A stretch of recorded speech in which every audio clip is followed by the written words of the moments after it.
I'm doing it. I'm finally doing it. I am starting my seeds today, and it's kind of nerve-wracking. I've never started seeds indoors before with growing lights, and this video is not going to be about that.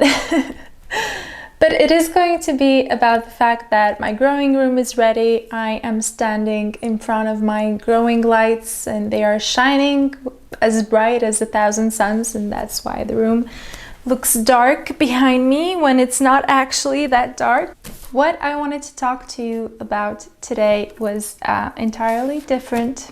It takes place long before sowing one single seed, and that is garden planning.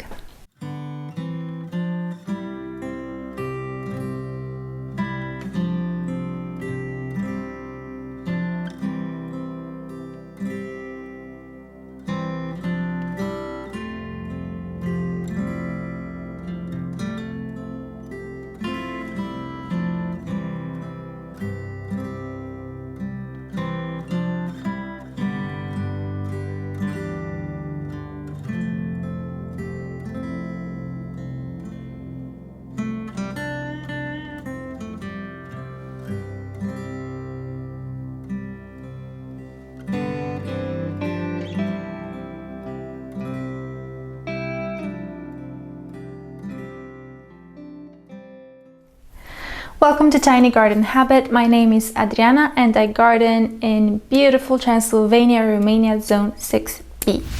And I have a tiny garden, which is about 100 square meters, which I am going to fill to the brim with food this year.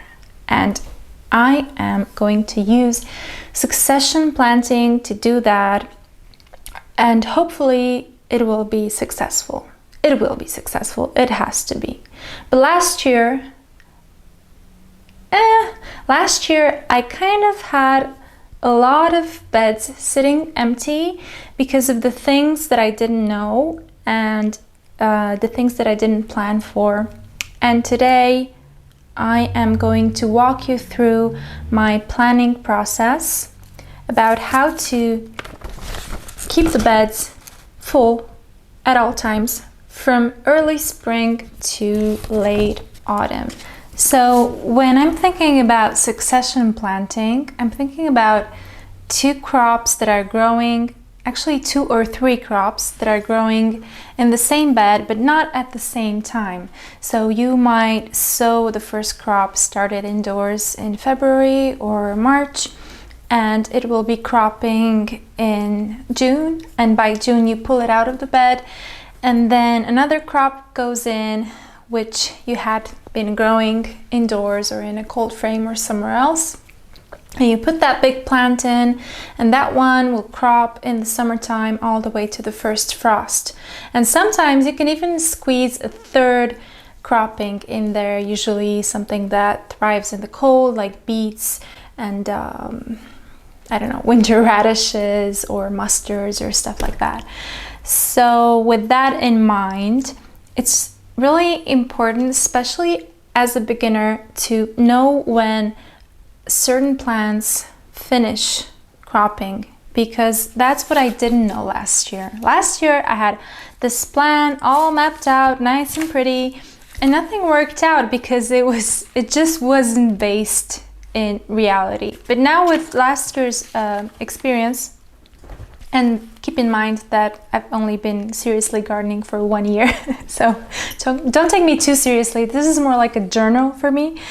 But last year, a lot of cool things happen if you just sit and observe and take a lot of notes. So last year, I learned a lot. I'm gonna take you on a quick imaginary garden tour and show you my garden. It has about 9 beds, well actually more beds, but they have this irregular shape, and I'm going to show you what I'm going to plant in each bed in spring and in that very same bed in summer, and then hopefully you're going to understand this notion of succession planting and my entire process. So the first bed in the top left corner is going to be my 2 cold frames that we will build this year to keep our seedlings safe and well adjusted in their transition from indoors to outdoors. And I'm also going to plant some lettuce, early lettuce, protected by the cold frame if there's still snow outside.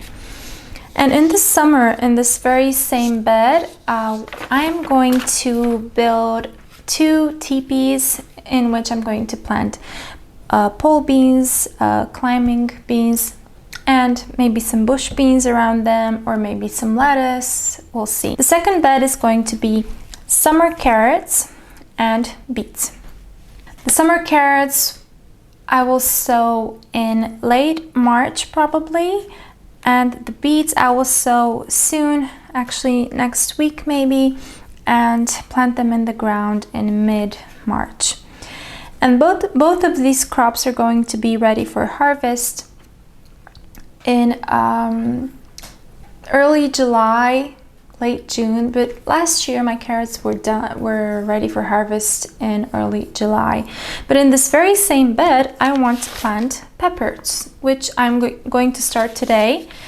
But I will only plant in the ground when the danger of frost has passed, and that is in mid-May in our area. So peppers are going to go in the ground in late May, but our beets and our carrots won't be finished yet. So what I'll do is just harvest baby beets and baby carrots in the areas where I want my peppers to go in. And they'll just go growing together like good friends for a few weeks until I harvest all my root crops and only the peppers remain. And that is the core principle of succession planting. You want to cram everything in and know the timeline of your plants, know when they mature, and use that time to get 2 harvests growing at the same time. And as one matures, the other is young and then takes off, and so on. So that's going to happen in the first bed. The second bed is the same thing. I'm going to have kohlrabi in there. I'm going to have some purple carrots, maybe some sweet. I've never grown sweet before. I just didn't grow. And I know Charles Dowding advises to sow this maybe in late spring, early summer, and use it as a fall crop. But I'm going to try it as both in the spring and the summer and see how it goes. And they're going to be followed by tomatoes. And also what I've written in red here are plants that grow vertically. So on the trellises, I'm going to have cherry tomatoes on both of these trellises. So the kohlrabi go in the ground in mid-March. I'm going to start the seedlings now, and they'll be ready by June. And so I will be interplanting young tomato plants in between my kohlrabi and my purple carrots until they are ready to harvest and only the tomatoes remain. My third bed is going to be celeriac. Now this root crop, root celery, is really takes a long time. It takes all year long to grow. So this will not move. This stays here from spring all the way to autumn because we want them to be gigantic. And you can see that in the summertime I still have celeriac here. But what will change from radishes, dill, kale, I will have winter cabbages, which I will plant in June, and Brussels sprouts. So that will go there. This other bed is going to be early potatoes. Now, early potatoes are sown in mid-March, sometimes in mid to late March, and I'm going to harvest them in late June, early July. So after potatoes, I will have leeks ready. And by the time I put leeks in, they will be big plants. So every time in succession planting, when I'm saying that I'm planting something after I harvest my first crop, that particular plant is usually at least 4 weeks old. In the case of root crops, of leafy greens, lettuce, stuff like that. But with peppers, tomatoes, leeks, the plant can be anywhere from, I don't know, 8 to 16 weeks old. So you have to think ahead of time. So after early potatoes, I'm gonna have leeks, and I'm gonna have some winter radish in there, and also some beets that are even better than the first beets that I harvest, because they are going to grow in the autumn when it's cold, and they're gonna get much sweeter and better tasting. And they're gonna store just as well. Okay, let's move on. In here we have broad beans and peas. And I thought about this bed a lot because broad beans and peas, if you allow them to mature, they also grow somewhere in late June, early July. And planting, say, peppers or tomatoes in this bed, or aubergines, or any plant that's about this big, is kind of a problem, because broad beans and peas, they're bush varieties, but they grow pretty tall. So they will be about 1 meter tall, or 2 feet or something sometimes. So if I put another seedling or plant to grow in there together with this main crop, the broad beans and the peas will shade it. So I decided to follow the broad beans and peas with a harvest, and then sowing winter carrots and planting sweet seedlings, because the winter carrots can be sown in the beginning of July. So that means I will just pull the broad beans out of the ground completely, and only then do my sowing of winter carrots, which I will desperately need for storage, and hopefully they will germinate, because in the heat of summer it's kind of difficult, but it's not impossible. So another thing about succession planting is that when you have a crop that is really tall and bushy, you can't possibly plant anything else in there, only on the sides, until that crop is finished. So that's why I chose beets and carrots to plant peppers in between them, because they're not as tall, they're kind of the same height. So peppers will be a good idea to go in between them, just like tomatoes would be a good idea to go in between kohlrabi, because they're kind of the same height and the sun reaches all the plants. So think about the height when you have this plan in mind.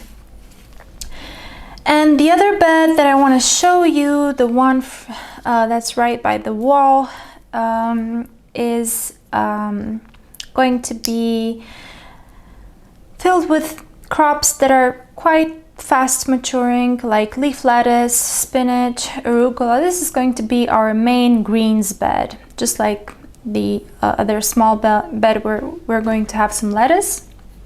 And on the trellis here, where in the summer I'm going to have cucumbers, I'm going to try to grow some alderman peas, but they're kind of old. The seed is kind of old, so I don't know if it will germinate. I will follow this bed with aubergines, so eggplants, chilies, and I'm going to start them both today or tomorrow. And also a huge zucchini plant.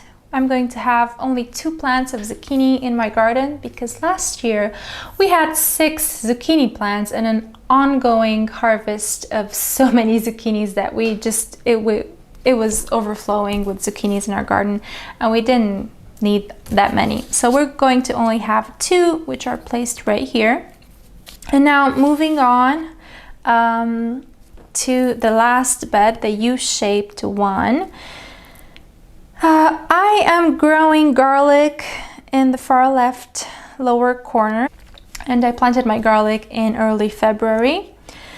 And we're also going to plant a lot of onions with the multi-sown method. we're going to plant them for storage because I plan on being self-sufficient with garlic and onions. And also I planted some parsley.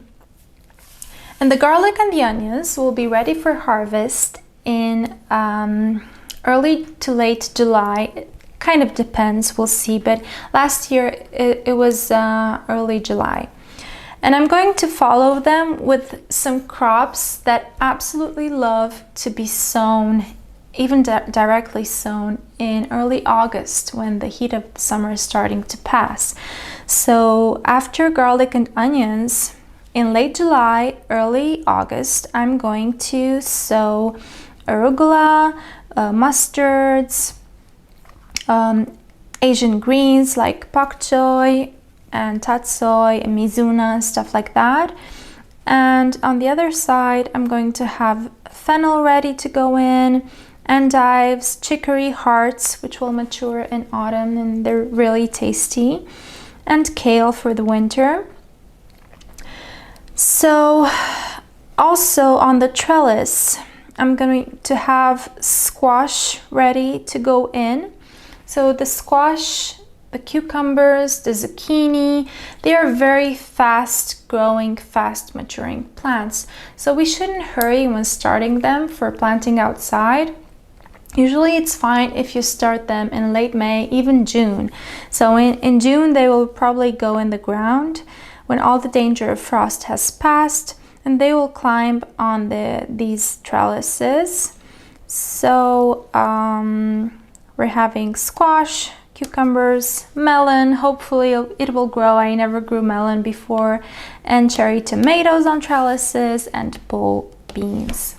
And that's it. That's my plan. It's quite a plan, I know. So that was my succession planting plan, my setup. But the thing is, I am horrible at sticking with plans. So I don't know if this time I'm actually gonna do it, but I hope I'm gonna do it because it makes perfect sense. But if this is you too, and if something happens, or if you decide to just go with the flow and do your own thing and forget about the plan, don't worry too much, because gardening is supposed to be fun. And last year, I've had so many things go wrong. I only stuck to maybe 30% of the plan, and I still had a glorious harvest and I had a beautiful garden, and I want that for you too. So until then, I'll see you in the next episode. Be sure to give a like to this one, subscribe, and I will see you next time. Thanks.